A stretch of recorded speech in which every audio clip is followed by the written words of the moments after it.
1 Timóteo capítulo 3, do verso 13 ao verso 16, verso 14, me desculpe, verso 14 ao verso 16. Vamos ler 1 Timóteo capítulo 3, verso 14 ao verso 16. Escrevo essas coisas a você, esperando em vê-lo em breve, mas se eu demorar, você saberá como deve proceder na casa de Deus, que é a igreja do Deus vivo, coluna e fundamento da verdade. Sem dúvida, grande é o mistério da piedade.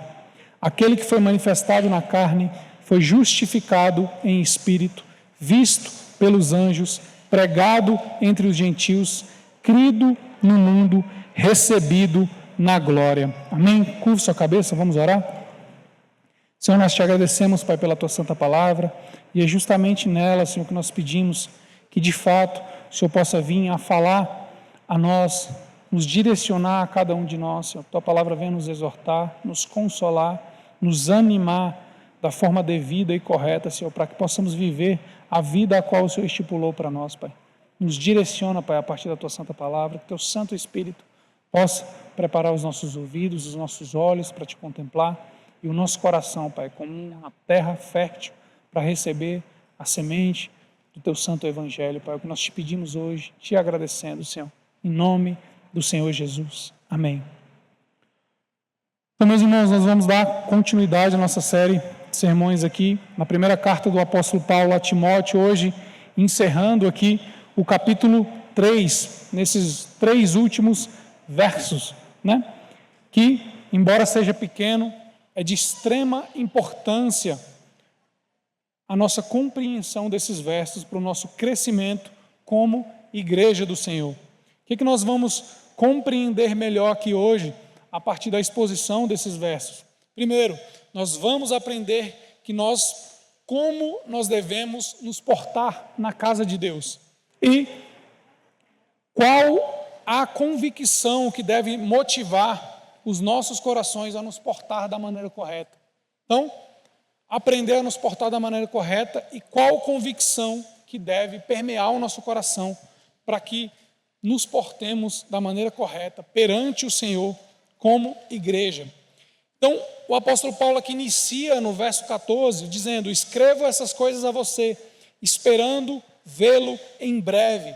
O apóstolo Paulo inicia essas palavras falando isso aqui para Timóteo, que ele estava escrevendo para ele, mas que ele tinha como propósito ver Timóteo em breve. Obrigado. Então, o apóstolo Paulo via a urgência disso que ele ia falar aqui. E as palavras que ele vai deixar aqui são tão urgentes que ele não podia esperar para ver Timóteo pessoalmente. Ele está falando: Timóteo, eu não sei quando eu o verei pessoalmente, mas se demorar a que eu te veja, eu vou escrever logo essas palavras, dada a urgência delas, dada a importância delas, dada a importância daquilo que você deve compreender e ensinar à igreja do Senhor. Então o apóstolo Paulo está com um sentimento de urgência para aquilo que ele vai ensinar aqui para nós, nesses versos. E qual é essa coisa de tão urgência que o apóstolo Paulo queria ensinar para a igreja, ensinar a Timóteo para que ele ensinasse também a igreja? É justamente a continuidade aqui dos versos, do verso 15. Mas se eu demorar, você saberá como deve proceder na casa de Deus, que é a igreja do Deus vivo, coluna e fundamento da verdade.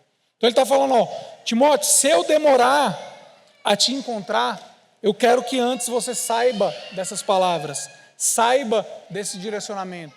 Por quê? Ele tinha a urgência de saber como tanto Timóteo como a igreja deveria se portar na casa de Deus. Então a urgência do apóstolo Paulo para quê? Para que a igreja se portasse de maneira devida na casa do Senhor. Então o apóstolo Paulo estava muito preocupado com isso. E a urgência dele é essa. Não dá nem para eu esperar te ver. Eu vou escrever logo, para que você saiba como deve se portar na igreja de Cristo. E a primeira coisa que nós compreendemos isso, sobre como se portar na igreja de Deus, é o que ele próprio fala aqui, já no início desse verso, que a casa é de Deus. Isso pode parecer extremamente óbvio, mas é a coisa que mais nós esquecemos quando vamos compreender como devemos nos portar na casa do Senhor. Muitos de nós acham que devemos nos portar de uma forma ou de outra forma na igreja, às vezes porque achamos que se trata de nós, do que nós queremos, como nós queremos, quando nós queremos. Mas o apóstolo Paulo aqui inicia essa palavra falando: ei, vocês devem saber como proceder na casa de Deus. A casa é do Senhor, meus irmãos. A casa é dele. Então nós devemos saber como se portar na casa do Senhor. Às vezes nós vimos ao culto e nós falamos: nossa, não gostei do louvor, não gostei da palavra, não gostei dessa igreja. Mas a igreja, ela não é nossa, ela é de Deus. Ela é a casa de Deus. Por isso que o apóstolo Paulo está chamando aí: vocês devem saber como se portar na casa do Senhor. Não é segundo os nossos métodos, não é segundo os nossos gostos, não é segundo a nossa vontade, é segundo aquilo que agrada a Deus. E poucos às vezes vão para a igreja do Senhor com esse propósito. Estou indo para a casa de Deus para buscar agradar a Deus, viver uma vida agradável a Deus. Eu estou preocupado em saber o que Deus quer de mim, o que Ele quer de nós como igreja. E o apóstolo Paulo inicia muito bem falando: ei, é a casa do Senhor. Se é a casa do Senhor, nós devemos saber como nos portar em sua casa. Nós não estamos aqui reunidos, meus irmãos, para adorar a nós mesmos, para satisfazer os nossos desejos. Nós estamos reunidos na casa de Deus para agradar a Deus. Nós nos reunimos como povo com esse único propósito. E isso é algo de extrema urgência para o povo de Deus. Saber como se portar em sua casa. Sabendo que a casa é dele, o critério é dele. E nós que nos moldamos à vontade de Deus, não o contrário. E nós hoje queremos um Deus que nos molde à nossa vontade. Senhor, eu quero isso, faça isso. Senhor, eu não gosto disso, faça daquele jeito. E meus irmãos, não é assim. O fracasso hoje de nós como evangélicos se dá na grande maioria das vezes por querer um Deus que se molda a nós. E temos fracassado porque o nosso Deus não se molda às nossas vontades. É nós que devemos nos moldar à sua vontade perfeita. Por isso que muitos de nós temos fracassado. E quando eu penso nisso, a primeira coisa que vem para mim é o encontro ali de Moisés com Deus, ali na sarça ardente. E a primeira coisa, quando Moisés, ao ver aquela sarça pegar fogo, e quando ele vai se achegar para aquela revelação de Deus, a primeira coisa que Deus fala com ele é: Moisés, tira as sandálias do teu pé. Porque a terra era santa, não em si por causa da geografia daquele terreno, mas porque Deus estava naquele local. Então a primeira coisa que Deus diz a Moisés é a forma como ele deveria entrar perante ele. Que não era de qualquer jeito, que não era de qualquer forma. Que caberia a Moisés uma reverência ao se colocar diante do Senhor. E essa mesma reverência que o apóstolo Paulo está nos chamando aqui, nesses versos. Nós não podemos entrar na casa do Senhor de qualquer forma. E principalmente sem reverência ao dono da casa.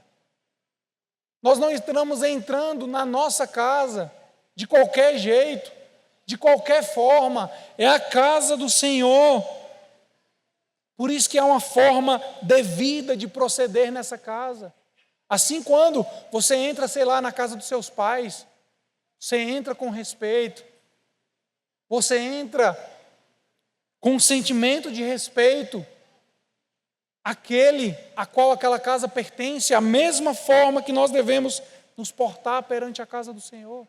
Há uma forma devida, há uma forma correta, há uma forma que agrada a Deus, e por isso também há formas que não agradam a Deus. Por isso que o apóstolo Paulo está vendo essa urgência.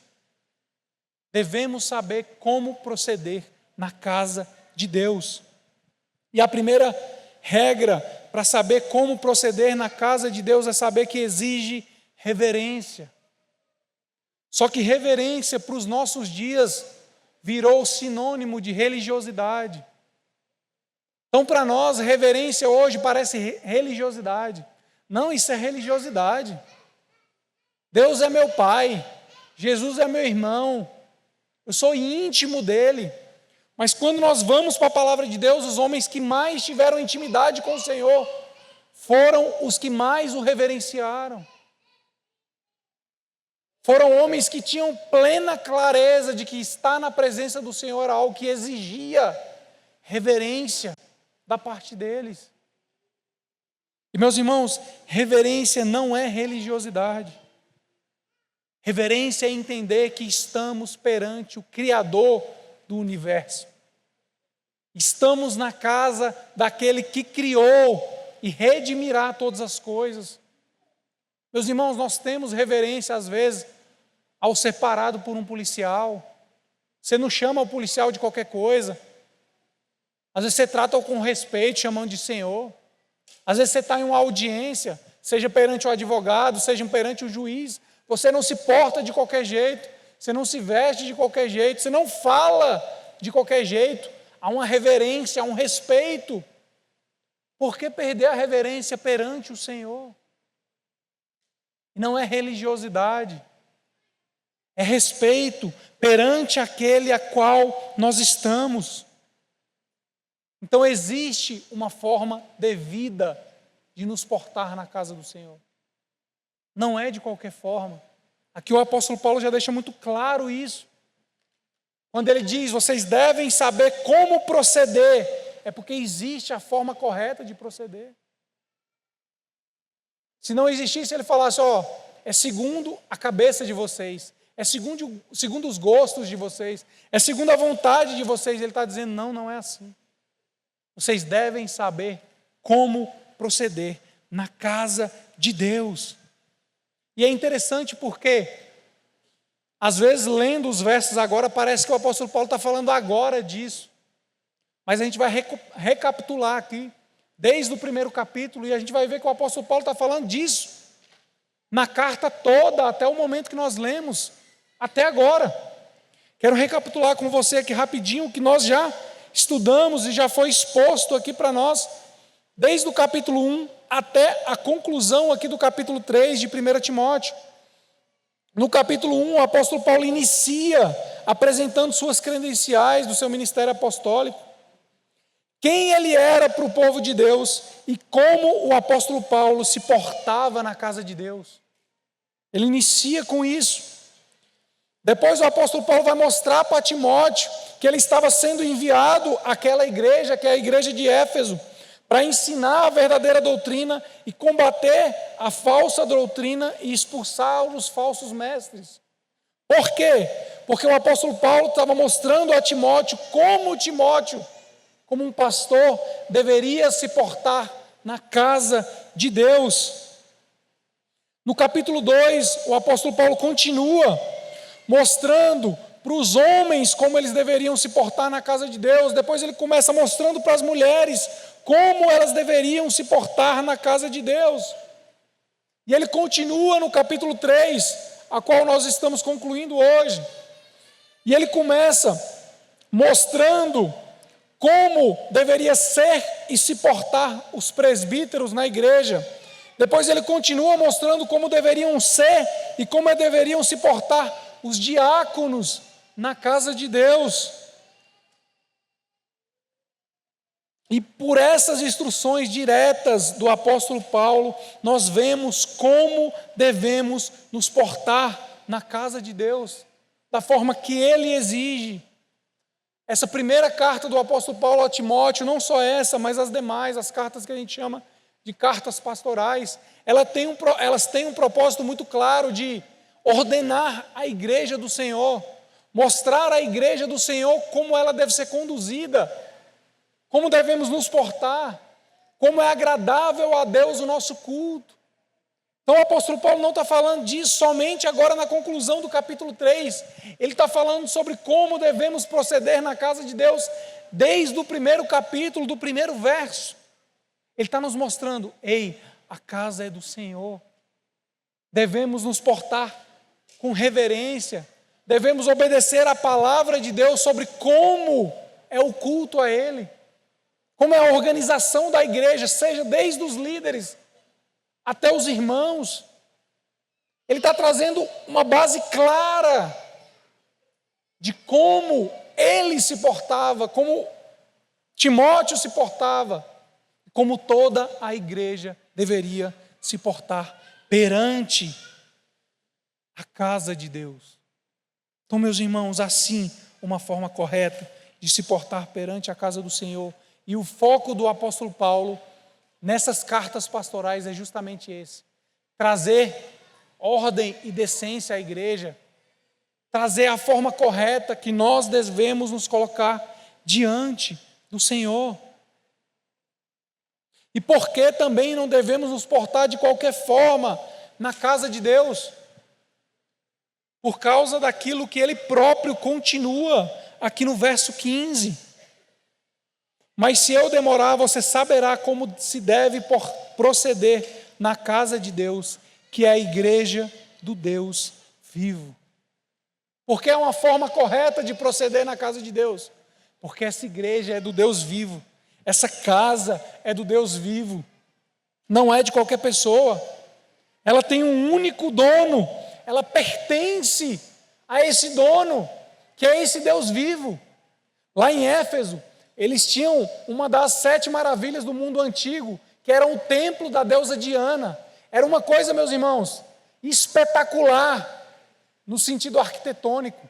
Era uma coisa, assim, de se maravilhar ao entrar. Imagina, era uma das 7 maravilhas do mundo antigo. Não é qualquer coisa.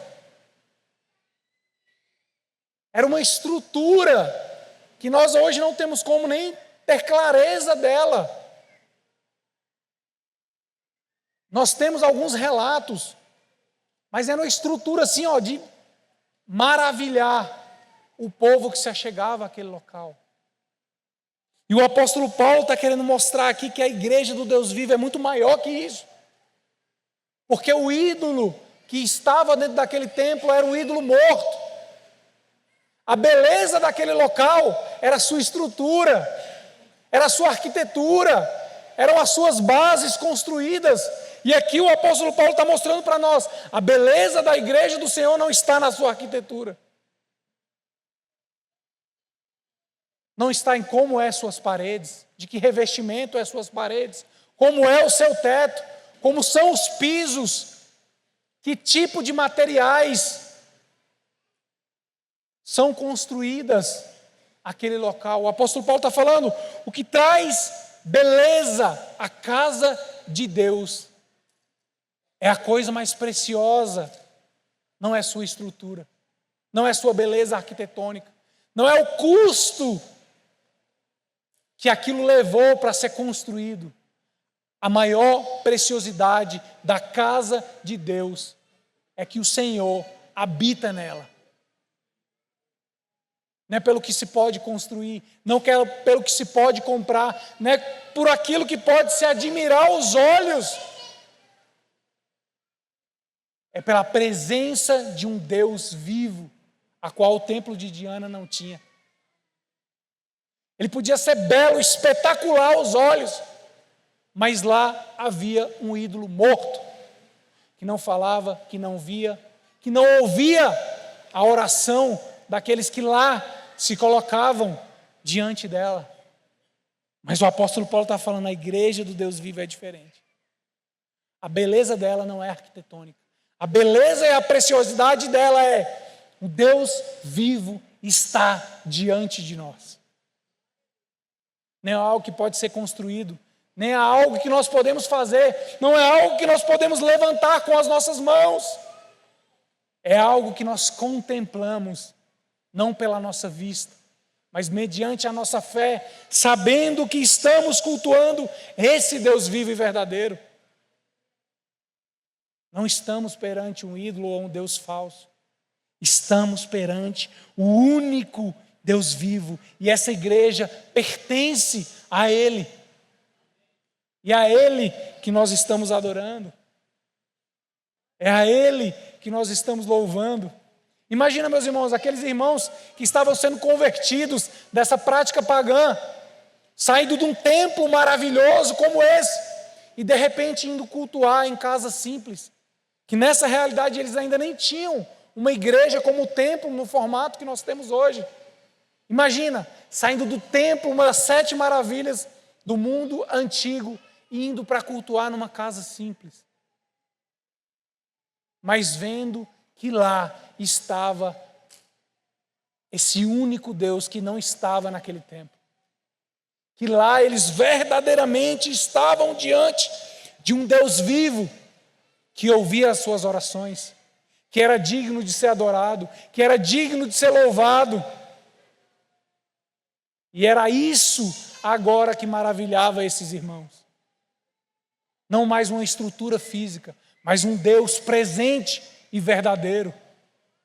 E isso enchia e deve encher os nossos corações, meus irmãos.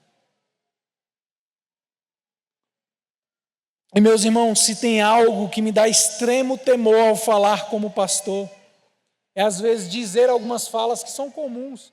Nós falamos, não estou dizendo que são erradas, mas enche o meu coração como pastor de temor.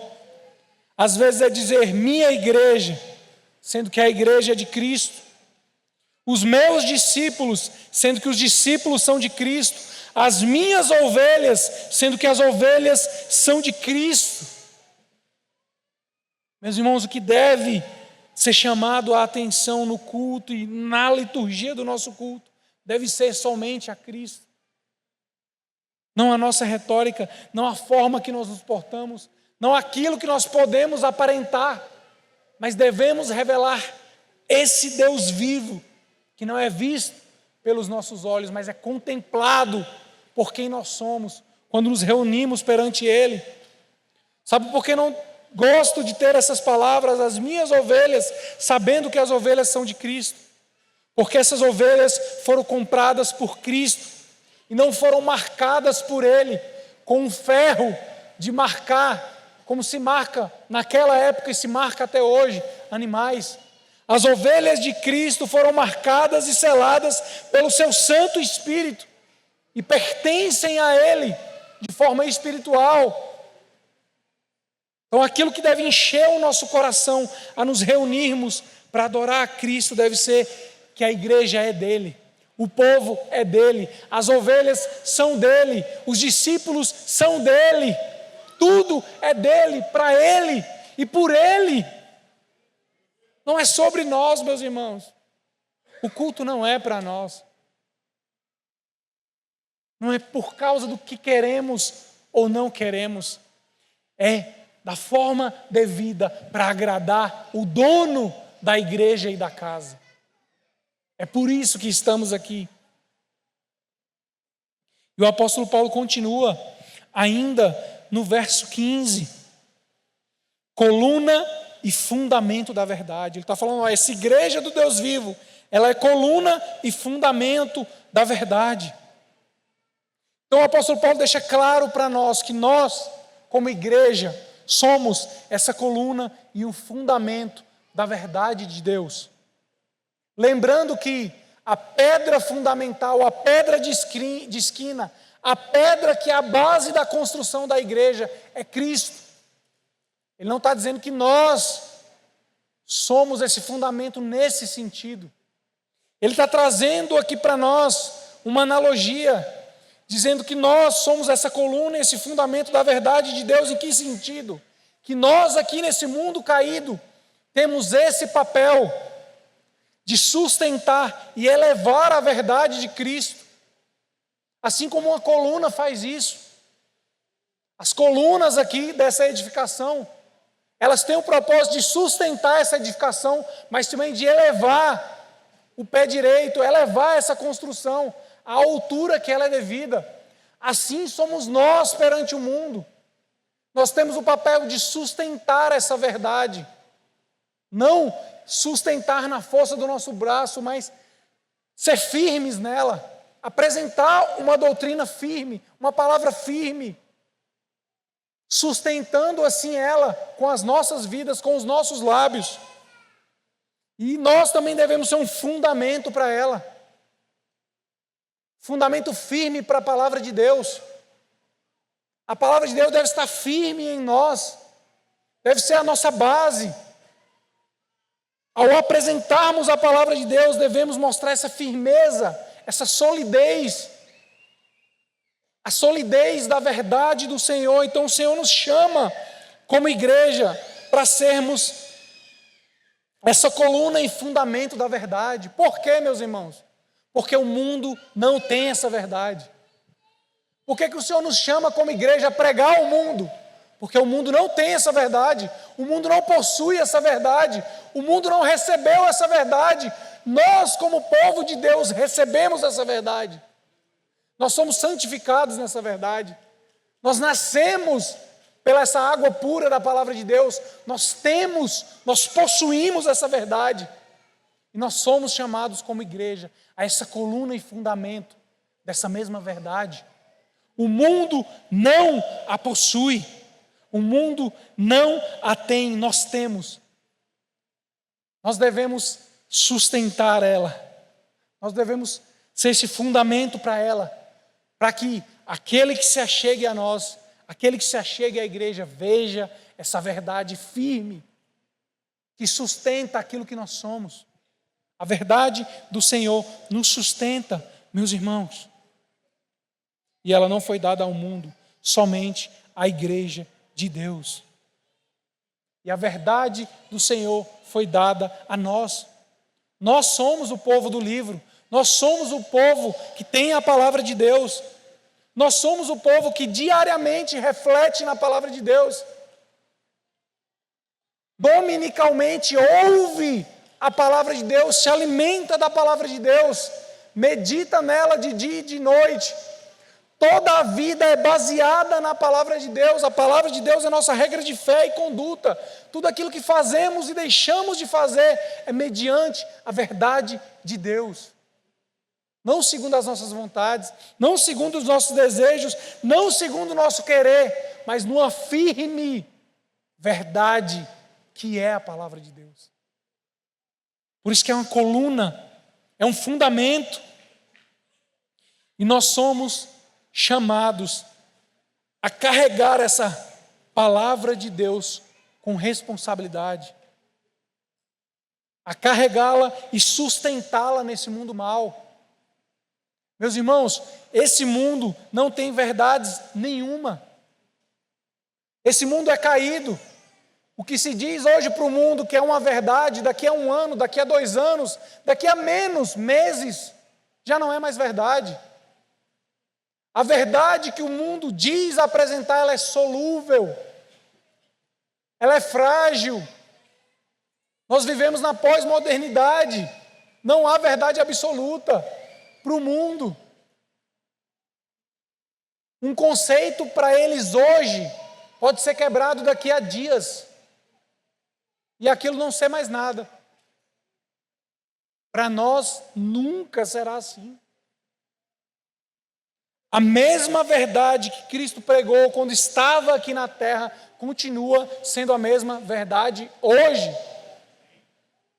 E se Jesus demorar mais 1000 anos para voltar, a palavra vai ser a mesma. não vai precisar ser atualizada, não vai precisar de uma nova, não vai precisar de ter novos escritores para acrescentar livros à palavra de Deus. Ela continuará sendo a mesma, porque ela não se abala, ela não se perde. E nós somos chamados a carregar essa verdade com orgulho e compromisso, entendendo que ela é a única verdade. Não há outra verdade, meus irmãos. Não há. A única verdade é a verdade de Deus. Só há essa verdade. Todo o resto é mentira. Ou é uma meia verdade, que também é uma mentira completa. Só há verdade em Deus. Por isso que Ele é o único Deus vivo e verdadeiro. Mas, meus irmãos, é triste hoje nos nossos dias, quando nós somos chamados a sermos essa coluna e fundamento da verdade, ver muitos cristãos tendo medo de, ao defender essa verdade, ao sustentar essa verdade, ao fundamentar essa verdade, ter mais medo de serem taxados como radicais e bitolados do que cristãos mornos. Nos nossos dias nós temos muito mais medo de ser taxado como um cristão radical. Ó, esse cara é um bitolado. Por quê? Nós temos mais medo disso do que ser um cristão morno. Um cristão que é de boa com todo mundo. Um cristão que é aceito em qualquer local. Um cristão que não fede nem cheira. Nós preferimos isso. O cristão gente boa, mas que não é uma coluna e um fundamento da verdade. Não tem como sustentar uma verdade absoluta como essa, meus irmãos, sendo tão amigável assim. Cristo, meus irmãos, foi morto porque estava sustentando essa verdade. Grande parte dos apóstolos foram mortos porque estavam sustentando essa verdade. Os primeiros discípulos também porque estavam sustentando essa verdade, porque eles estavam sendo coluna e fundamento dessa verdade. E eles foram perseguidos por causa disso. Porque nós queremos ser amados por um mundo que odeia o nosso Senhor. Porque o nosso medo maior é ser taxado como radical. Mas não temos medo de sermos cristãos mornos perante o mundo. Um cristão que tudo é beleza. Tudo, tanto faz. Nós estamos nos moldando segundo o mundo, meus irmãos. Nós estamos preferindo negociar a verdade do que ser taxado como radical. Será que nós estamos preferindo esconder a verdade para não ser taxado como radical? Não é melhor deixar quieto aqui. O que você acredita? O que você pensa? O que você acha que é certo? Não, prefiro não entrar nessa conversa. Por que será, meus irmãos? Estamos tendo medo de ser isso que o apóstolo Paulo está chamando para nós? Coluna e fundamento dessa verdade. Para que quando o mundo nos procure, nós tenhamos essa verdade na ponta dos nossos lábios. Não para ferir, não para magoar, mas para mostrar que ela é a única verdade e não a outra. Quer ver como é fácil hoje, nos nossos dias, ser considerado um radical religioso? Vou colocar coisas simples da nossa fé, que você vai ver como é fácil. E você é considerado hoje um radical religioso. Diga algo como isso: só há salvação em Cristo Jesus, em nenhum outro. Você é um radical religioso se você diz isso.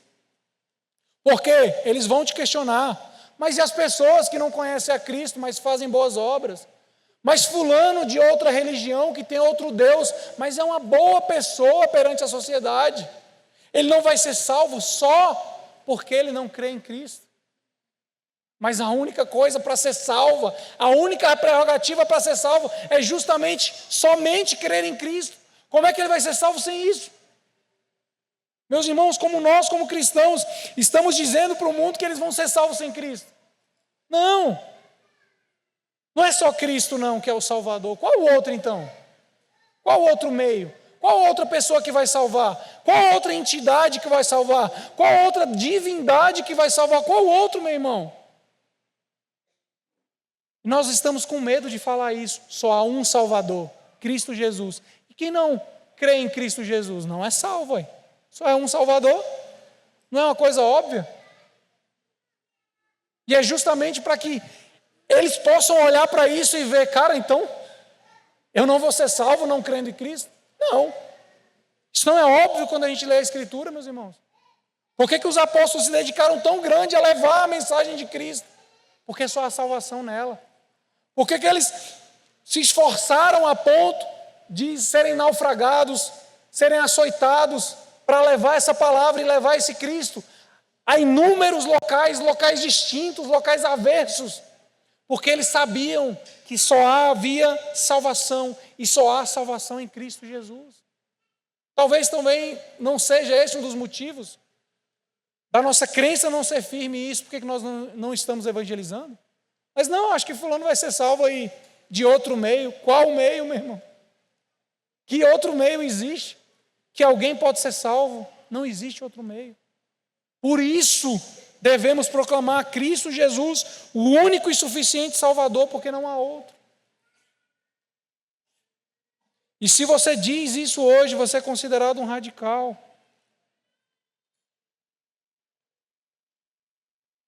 Quer ver outra coisa que você é considerado um radical por simplesmente defender isso? A Bíblia é a única verdade absoluta. Sim. Se você diz isso, você também é um radical. Vou te questionar, tá, mas e as outras religiões? E as outras pessoas que falam, os outros livros religiosos, as outras questões que dizem sobre outras verdades? De fato mesmo, só a palavra de Deus é a verdade? Claro que sim, meus irmãos. Por que nós não estamos deixando de pregar essa palavra? Porque só há salvação nela. Por que nós não podemos deixar de meditar dia e noite nela? Porque não há salvação fora dela. A salvação é mediante a fé em Cristo Jesus. E para que essa salvação ocorra, deve ser pregado essa palavra, esse evangelho. Só há uma boa notícia verdadeira, é o evangelho. E nós estamos com medo de pregar esse evangelho por ser tidos como radicais. Ser radical demais. Meu irmão, está fácil demais ser radical nos nossos dias. Ser radical há 3, 4, 5 séculos atrás, rapaz, o cabo tinha que ser. Na época aqui dos apóstolos, para os nossos dias, se você levantar a sua Bíblia e falar, você crê na Bíblia como verdade absoluta? Creio. Um radical. Mas será que o nosso medo maior, meus irmãos, é de fato ser intitulado como radical ou ser um cristão que não é coluna e fundamento da verdade?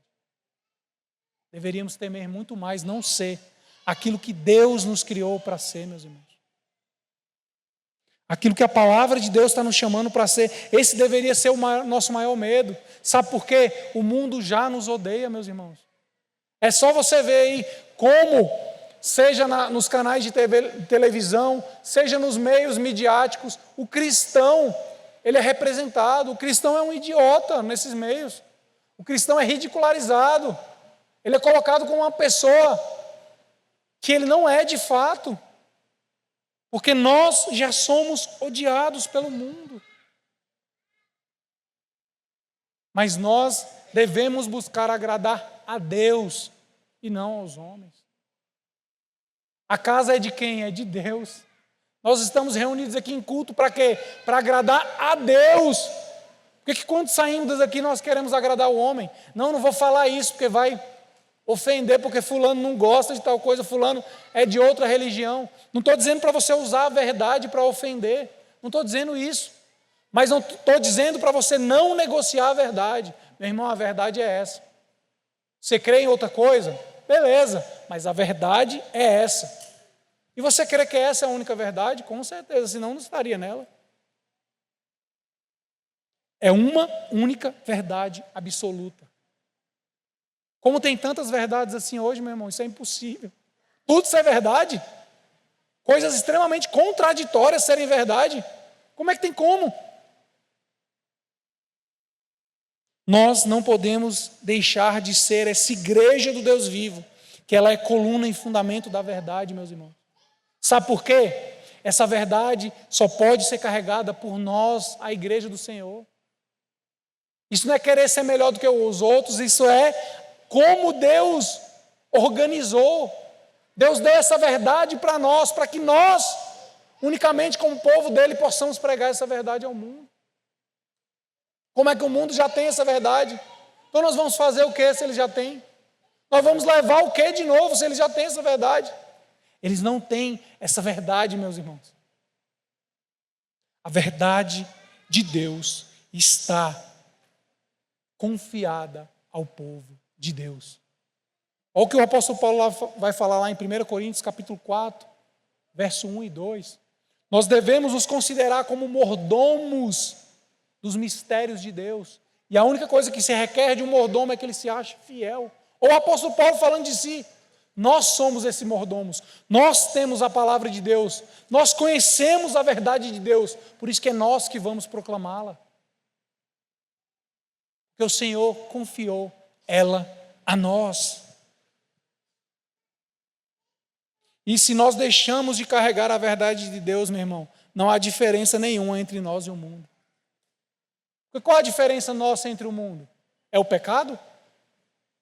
Eu acho que não. Nós ainda não fomos glorificados, certo? Nós ainda, infelizmente, pecamos. Mesmo depois de conhecermos a Cristo, ainda o pecado nos aflige. Então não é o pecado. Qual a única coisa que de fato nos diferencia entre nós e o mundo? Somos seres humanos iguais. Somos descendentes de Adão e Eva iguais. O pecado ainda nos aflige, talvez não, com certeza não da mesma forma. Nós não somos escravos do pecado, ainda somos afligidos por ele. Mas o que nos diferencia do mundo?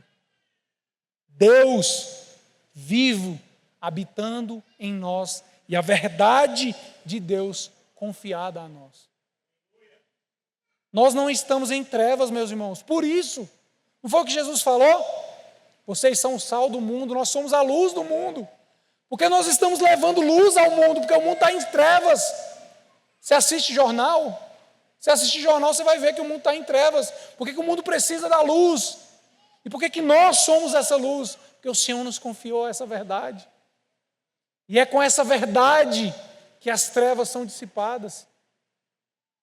É com essa verdade que é a luz que esse mundo mau contempla a Deus. Então a diferença nossa com o mundo é essa. Carregamos a verdade de Deus, porque Deus habita no meio do seu povo. Deus está entre nós, habita entre nós. Por isso que nós carregamos a verdade de Deus. Devemos continuar, meus irmãos, sustentando a verdade, tanto nos nossos lábios quanto nas nossas vidas. Porque Deus confiou a nós essa verdade, não ao mundo. Por isso que nós temos que levar ela ao mundo. Porque Ele não tem, nós a recebemos. E o apóstolo Paulo vai continuar, verso 16. Sem dúvida, grande é o mistério da piedade.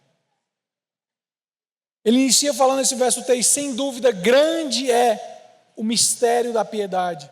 E aqui quando a gente vê essa palavra mistério, nós achamos que esse mistério continua. Não, o apóstolo Paulo aqui não está falando de um mistério que continua ainda para nós.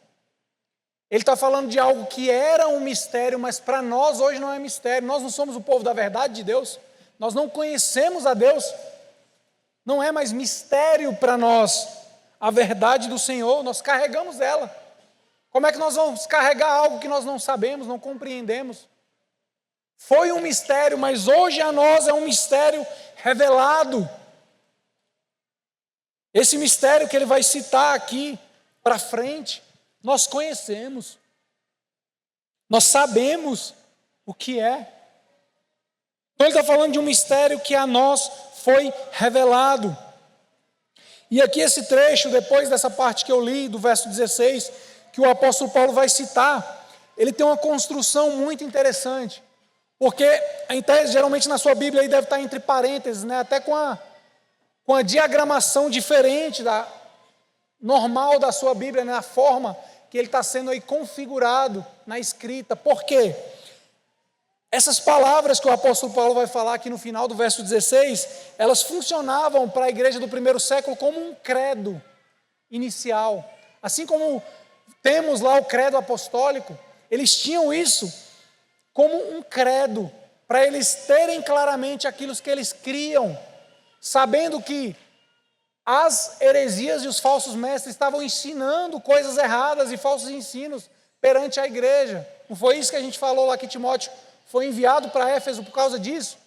Então o apóstolo Paulo aqui traz essas doutrinas como se fosse um credo. Inclusive no grego, elas são como algo parecido a um poema, elas têm uma rima na língua grega para que eles decorassem esses conceitos de forma mais prática. E é justamente essa parte que nós vamos ver agora. O que significa, o que ele está falando aqui para nós. Olha o que ele diz: aquele que foi manifestado na carne, foi justificado no Espírito, visto pelos anjos, pregado entre os gentios, crido no mundo e recebido na glória. No português talvez não tenha esse sentido, mas no grego ele tem essa ideia de uma forma linguística para que ficasse claro os irmãos terem essas doutrinas aqui na sua mente e poder recitar e tê-las decorada mais facilmente, assim como nós fazemos com o catecismo, com o credo, com algumas doutrinas. Então o que ele está falando aqui para nós, a partir desse credo aqui que foi ensinado? A primeira coisa que ele diz é, aquele que foi manifestado em carne. Por quê? Nós vemos que aqui nessa época e séculos depois e até os nossos dias, se teve uma das coisas que foi tentada ser quebrada e uma das doutrinas que foi tentada ser destruída foi a humanidade de Cristo. Que Cristo verdadeiramente foi homem. Tentaram falar que ele era um espírito, que ele era uma aparição, que ele foi uma possessão e um ser humano. Tentaram falar muitas coisas a respeito de quem Cristo era, mas sempre tirar que ele verdadeiramente foi homem, que ele foi manifestado de fato em carne. E é justamente isso que a palavra de Deus defende para nós. Cristo nasceu como homem, viveu como homem, sofreu como homem, morreu como homem, ressuscitou como homem, ascendeu aos céus como homem e voltará dos céus para nos buscar como homem. O apóstolo Paulo está defendendo isso. Ele não é um espírito, ele não é uma assombração, não é uma aparição, não é uma entidade qualquer. Ele é Deus, verdadeiramente Deus e verdadeiramente homem. Imagina, meus irmãos, nós em breve veremos isso. Não vai ser um espírito, uma sombra, que nós vamos ver descendo e rasgando os céus. Nós veremos Cristo em corpo, descendo dos céus. Vai ter como se confundir. Será que é outro? Não. Cristo em glória descendo dos céus, em carne. Então o apóstolo Paulo está falando, vocês precisam crer nisso. Ele não é uma assombração, não é um espírito. Não é qualquer outra coisa aí dessas entidades que o mundo apresenta. Ele é homem, verdadeiramente homem. E ele continua, esse mesmo Cristo foi justificado pelo Espírito. Aqui essa justificação não é justificação da mesma forma que nós temos para nós, justificação dos nossos pecados, não. Essa justificação aqui não tem nada a ver com o pecado. Justificação aqui é o Espírito de Deus atestar quem é Cristo, quem foi e é Jesus Cristo. Ele está falando que o Espírito de Deus justificou, testificou quem é Cristo. E nós vemos que o Espírito de Deus fez isso em todas as fases do ministério de Cristo. Jesus foi justificado no Espírito, no seu batismo. Até antes, a forma de concepção de Jesus foi através de uma forma miraculosa que só poderia ser feita pelo Espírito. O Espírito de Deus gera Jesus dentro do ventre de Maria, atestando: uma virgem dará à luz a um filho, algo nunca ocorrido na história da humanidade, para mostrar: ele é o Messias. Jesus foi justificado pelo Espírito no seu batismo, não é isso que nós vemos lá? João Batista batiza Jesus, de repente o Espírito de Deus aparece em forma corpórea sobre ele, para deixar claro: esse é o Messias. E o próprio Deus Pai ali, na narrativa também fala: esse é o meu Filho amado, em quem eu tenho prazer. A Trindade ali, reunida em um único momento. O Espírito Santo também testificou que Jesus Cristo era o Messias ao não deixar nunca cair no pecado. Não podia cair no pecado, porque ele de fato era Deus e homem ao mesmo tempo. Os inúmeros milagres que Jesus Cristo fez e os sinais também testificavam que Jesus era o Messias, o Filho de Deus. Meus irmãos, se a gente pegar todos os maiores homens de Deus, se a gente pegar todos os profetas, somar os milagres que eles fizeram, pegar todos assim, somar, se brincar não dá um dia de ministério da vida de Jesus. A gente vai ver relatos nos evangelhos falando que Jesus começou a fazer milagres e sinais do início do dia até o final, que todos os enfermos que se achegaram a ele foram curados. Você imagina isso? Você já parou para pensar nisso? Você acha que tinha poucos enfermos naquela época? Sem tratamento médico? Quando doenças simples para nós hoje matavam. Doenças como a lepra, era pena de morte. Se uma pessoa pegasse lepra, já era. Para nós, lepra hoje, simples de se tratar. Imagina, ele curar todos que vinham até ele. Os milagres testificavam, a partir da ação do Espírito de Deus, que Jesus Cristo é o Messias, o enviado de Deus. E a coisa que ainda mais testificou que Jesus Cristo é o Filho de Deus, o Messias, é ele ser ressuscitado dos mortos. Você pode falar: pô, pastor, mas não foi a primeira pessoa a ressuscitar dos mortos. Não foi, de fato. Jesus mesmo, seu ministério, ressuscitou inúmeros. Mas ressuscitado como Cristo, ele foi o primeiro entre muitos. A ressurreição de Cristo, as primícias daquilo que nós aguardamos também acontecer sobre a nossa vida. Nós aguardamos passar pela mesma ressurreição. Não a ressurreição só dessa vida, que como Lázaro, que foi ressuscitado por Cristo, mas logo após morreu também como curso da vida de qualquer ser humano. A ressurreição de Cristo aqui foi uma ressurreição plena e perfeita, uma ressurreição para que ele viva eternamente como ele sempre viveu. Então, o Espírito de Deus testificou, justificou a Cristo em todas as fases da sua vida, mostrando que ele é o Filho de Deus.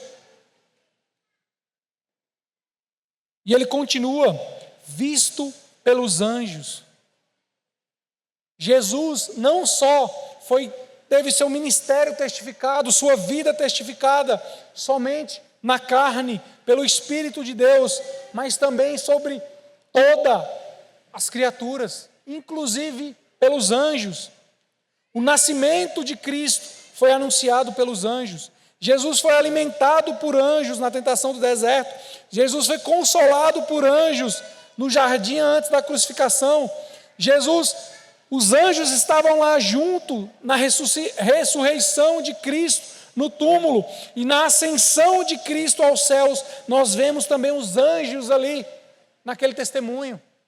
Inclusive, quando Jesus sobe, e ele some ali ao subir dos céus, os discípulos continuam olhando para cima, O que os anjos falam ali naquele momento? O que vocês estão olhando para cima? Da mesma forma que ele subiu, ele vai descer. Os anjos também testemunharam quem foi Cristo. E esse mesmo Cristo também foi pregado entre os gentios. Embora Cristo mesmo tenha pregado pouco aos gentios, os discípulos de Cristo levaram o evangelho a quase, praticamente todos os povos. Inclusive continua como uma responsabilidade nossa, levar o evangelho a todos os povos, porque Cristo deve ser pregado entre todos. E ele foi e está sendo pregado entre todos os gentios, a todas as nações, a todos os povos. E ele também foi crido no mundo. Muitos, grandes números desses que ouviram a pregação e a mensagem de Cristo Jesus, creram em Cristo Jesus. E por isso também devemos continuar pregando a Cristo Jesus como único e suficiente Salvador. Por isso que não podemos deixar de ser essa coluna e fundamento da verdade. Ele deve continuar sendo crido pelo mundo. E em último ponto, ele foi recebido na glória. Às vezes quando a gente lê isso aqui, esse recebido na glória, parece estar falando da ascensão de Jesus aos céus, mas não. A referência aqui, principalmente os maiores comentaristas vão dizer sobre isso, que na realidade ele não está falando aqui da ascensão de Jesus aos céus, mas ele está falando do glorioso retorno de Cristo. Ele está falando da segunda vinda de Cristo. Ele está falando desse glorioso retorno em que Cristo volta para buscar a sua igreja e condenar aqueles que permanecem no pecado. E é essa palavra que está no passado, recebido na glória. Porque a igreja do primeiro século e nós devemos ter uma clara convicção do retorno de Jesus. Ela está sendo falada no passado, recebido na glória, porque ele está falando de algo que é certo de que aconteça. Ele coloca no passado porque é como se já estivesse acontecido. A volta de Jesus deve ser uma convicção tão certa para nós, que deve ser algo atestado como se já ocorreu, já aconteceu, de tão verdadeiro que é. É um fato que não deve ser dado descrédito. Será que Jesus Cristo vai voltar? Não. Para os cristãos verdadeiros, é como se já estivesse acontecido, porque é impossível isso não ocorra. Então é como se ele estivesse falando aqui dentro desse credo, é tão certo que Jesus vai voltar, que ele é colocado como já consumado, como algo que já aconteceu, por causa da certeza do retorno glorioso de Cristo. E é assim que deve ser para nós também, meus irmãos. Jesus Cristo, nosso Senhor, está voltando. Isso é uma verdade. Não pode haver dúvidas no nosso coração quanto a isso. Se temos dúvida do retorno de Cristo, como estamos esperando? Toda nossa vida nessa terra deve estar baseado nessa certeza. Jesus Cristo está voltando. Ele foi recebido em glória. É uma verdade imutável, o retorno de Cristo. Não é algo que nós cremos hoje e amanhã isso pode ser derrubado. Não é algo que nós cremos hoje, mas passou tempo demais, então eu acho que ele já não está voltando mais. Impossível isso. A certeza do retorno de Cristo é uma verdade absoluta para nós. Nós estamos aguardando esse glorioso dia, nós estamos esperando esse glorioso dia. Nós temos plena certeza que Cristo está voltando. Eu gostaria de concluir agora com algumas aplicações para nós dessa palavra que foi ministrada. Então, assim como o apóstolo Paulo encerra esse verso 16 desse credo, nós devemos também crer na mesma coisa. Devemos fazer todas as coisas pela certeza de saber que Jesus Cristo está voltando. Meu irmão, essa deve ser a base da nossa vida. Se cremos em Cristo, nós o aguardamos. Por isso que não tem como nós vivermos de qualquer forma. É impossível isso. Como nós estamos aguardando um Senhor que está voltando e nossa vida é vivida de qualquer forma. É impossível, é contraditório isso. Por isso que nós devemos nos portar da forma correta na casa de Deus. Por quê? Porque Jesus Cristo, o dono dessa casa, está voltando. Por isso que nós devemos ser coluna e fundamento da verdade, porque Jesus Cristo está voltando. Por isso que tudo, meus irmãos, que fazemos ou deixamos de fazer, deve se basear na plena convicção que temos que Jesus Cristo está voltando. Toda a nossa vida, meus irmãos, nós não podemos esquecer disso em um único momento da nossa vida. Quando perguntarem a nós por que fazemos isso ou deixamos de fazer, essa deve ser a nossa afirmação. Ei, eu pertenço a um Deus, eu pertenço a Cristo Jesus, eu sou parte da casa e do povo dele, e ele está voltando, por isso que eu faço e por isso que eu deixo de fazer isso ou aquilo, porque eu tenho dono, e meu rei está voltando, ele reina sobre a minha vida, ele governa sobre a minha vida.